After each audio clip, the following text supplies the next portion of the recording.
Olá, pessoal.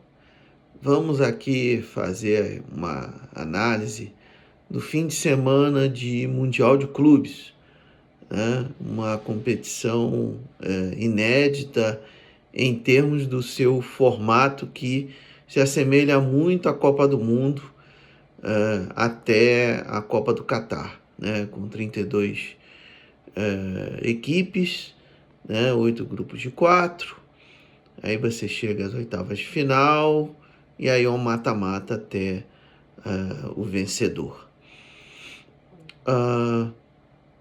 O Mundial começou ontem com um empate de 0-0 entre o Inter Miami do Messi e Suárez contra o Al Ahly do Egito, no jogo em que o Al Ahly fez um belo jogo no primeiro tempo, perdeu pênalti, né? E no segundo o time não conseguiu manter a marcação-pressão, deu espaço e aí o Inter Miami se impôs, principalmente com Messi e Suárez participando das jogadas ofensivas. Aí quem apareceu foi o goleiro do time egípcio, que aí evitou a derrota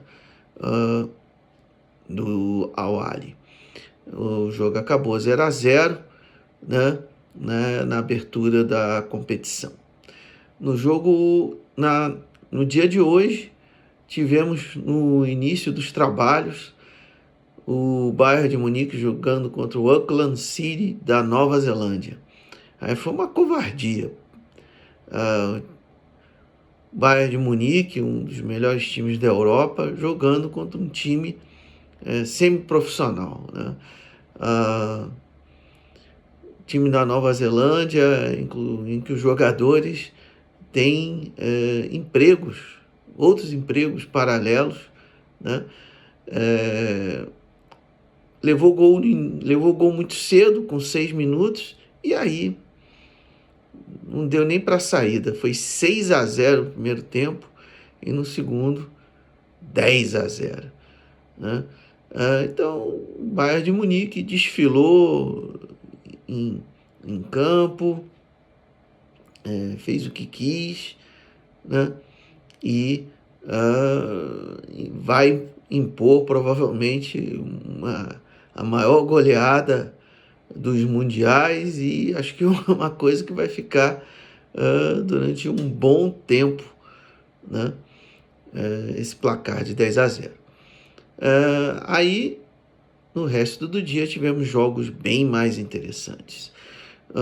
Às 4 tivemos o PSG com o Atlético de Madrid, clássico europeu, um jogo muito bom, e o PSG mostrou que está mantendo seu ritmo da Liga dos Campeões. Fez um belo jogo, um time que está mostrando muita confiança e um jogo bem fluido. O Dembélé não jogou, mas jogou o Gonçalo Ramos e o time não perdeu o ritmo. Fez 2-0 no primeiro tempo, com 2 chutes, um chute fora da área do Fabian Ruiz, numa jogada bem trabalhada pelo lado direito. A bola foi rolada para ele na entrada da área, ele fez o gol. E o segundo, o Vitinha, né, num bom contra-ataque, ele se projetou, um belo volante, ele entrou pela área e fez o segundo gol. Mas o jogo foi bem interessante, bem equilibrado, mas o PSG já desde o primeiro tempo teve melhor na partida, dominando mais as ações, e diante de um Atlético de Madrid que estava tentando ameaçar nos contra-ataques. O segundo tempo, o jogo foi também assim bem competitivo, né? O Atlético de Madrid, inclusive, teve um gol anulado porque a roubada de bola, houve uma falta que o árbitro não observou. Aliás, esse árbitro romeno é o mesmo que apitou semifinal do Mundial de 2022, jogada em 23 entre Flamengo e o Al Hilal. E é ele que expulsou o Gerson, deu aquele pênalti muito esquisito, né? Então, o árbitro que foi no VAR, quer dizer, foi corrigido 2 vezes pelo VAR, né? Tem dificuldades de interpretar os lances, fazer boas interpretações, inclusive, né, ele acabou provocando desequilíbrio no jogo, que estava competitivo, até que, né, o goleiro do Atlético de Madrid foi sair com a bola, o jogador do PSG se meteu na frente, ele ignorou completamente. O time do Atlético de Madrid foi reclamar, ele deu cartão amarelo para um jogador que já tinha e expulsou. E aí resolveu o jogo, né? O 4-0 que o PSG fez foi com 2 gols no final, em que jogadores que entraram pelo PSG cheios de vontade acabaram impondo uma correria, e o Atlético de Madrid com 10 no final do jogo estava bem cansado. O jogo foi lá nos Estados Unidos, um horário ali bem ingrato, né? 1 hora da tarde, no sol da Califórnia, o Rose Bowl, bem quente, né? Então, os 4-0 não foi assim aquilo que foi o jogo, mas um jogo em que o PSG mostrou um bom futebol, superioridade, e vai ser um dos favoritos desse Mundial. Sem dúvida nenhuma, nós vimos isso. Às 7, a estreia do Palmeiras, que contra o Porto, num jogo em que o primeiro tempo foi de equilíbrio, né?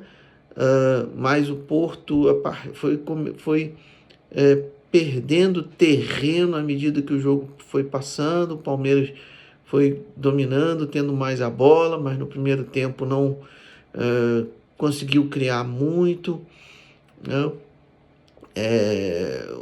O time do Porto é um time que, com o meio de campo bem fraco, sem muita criação, não bem diferente dos times europeus, em que a gente vê meios de campo bem técnicos, que sabem tocar a bola. O time do Porto é um time que tenta acionar os seus pontas e eles correrem, principalmente do lado esquerdo, né? Que inclusive gostar muito de segurar a bola, né? E conduzir ela, né? E no segundo tempo, o time do Palmeiras foi dominando. O Abel acabou fazendo boas substituições, colocou o Rafael Veiga, que aí deu um bom toque de bola, e no final do jogo fez uma pressão, o goleiro fez boas defesas, bola na trave, né? Então o Palmeiras acabou não conseguindo vencer, e vamos ver como Palmeiras e Porto vão enfrentar Inter Miami e Al Ahly, né? Para exatamente ver como é que esse grupo vai andar, mas o Palmeiras pode chegar em primeiro nesse grupo, né? E com isso evitar, por exemplo, jogar com o PSG nas oitavas de final. E fechando o dia de domingo, nós tivemos o Botafogo vencendo o Seattle Sounders por 2-1, num jogo que também foi bem interessante. O Botafogo se aproveitou bastante no início do jogo, de erros de saída de bola do Seattle, criou algumas boas oportunidades, né? Alex Telles e Igor Jesus tiveram boas chances ali. Aí no meio do primeiro tempo, parecia que o Seattle ia meio que tomar conta do jogo, conseguiu escapar da marcação que o Botafogo exercia ali na saída de bola, e conseguiu fazer inclusive bons ataques. Teve inclusive uma bela chance com o Jesus Garcia, né, que limpou ali na entrada da área e chutou tirando tinta da trave. O Seattle teve mais uma chance num bom cruzamento, mas seu atacante eslovaco acabou não conseguindo finalizar bem, né? E o Botafogo acabou aproveitando na parte final do primeiro tempo. Primeiro o gol numa falta boba que foi feito pelo lateral esquerdo, Norro, e o Alex Telles fez um belo cruzamento e o Jair fez o primeiro gol, né?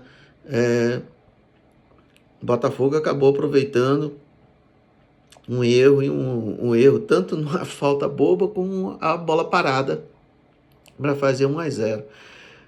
O Botafogo então teve bom ímpeto, se jogou à frente e acabou fazendo o segundo gol bem no finalzinho do primeiro tempo, né? No segundo tempo, o Botafogo promoveu a estreia do Joaquim Correa, que veio da Inter de Milão, né? E tentou o máximo possível ficar mantendo os jogadores ofensivos em campo, né? Só que pareceu que ficou sobrando espaço no lado direito do ataque do Seattle, o lado esquerdo da defesa do Botafogo, em que o Botafogo não conseguiu fazer uma boa marcação ali. E aí o Seattle foi jogando muito por ali, empurrando o Botafogo para o seu campo, e aí foi dominando a partida, né? O Botafogo não foi perdendo força de ataque, não conseguindo fazer boas jogadas ali, né? A partir ali dos 15 minutos do segundo tempo. Inclusive o Seattle fez a troca dos seus pontas, botou jogadores mais frescos, principalmente o argentino De La Vega ali pelo lado direito, né? E o time fez muita pressão, conseguiu um gol ali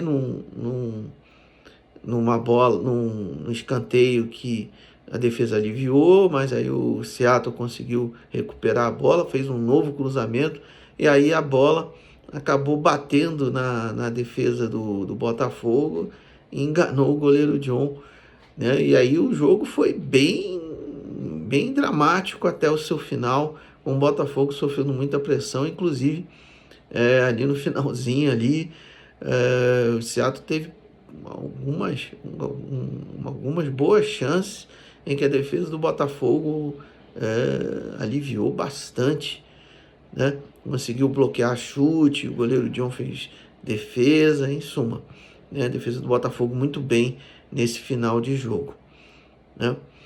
E com isso o Botafogo fez o que precisava, né?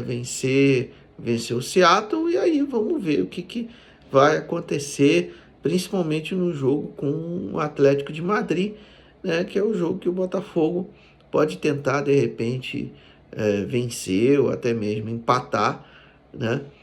E já que o PSG aplicou 4-0 no time, né, do Atlético de Madrid, né? O que o Botafogo não pode levar uma goleada do PSG, né? Amanhã temos a estreia do Flamengo diante do Esperance da Tunísia, né? E vamos ver também outros jogos do dia, como é que vai acontecer no Mundial de Clubes. Deixe seu like, comente, se inscreva.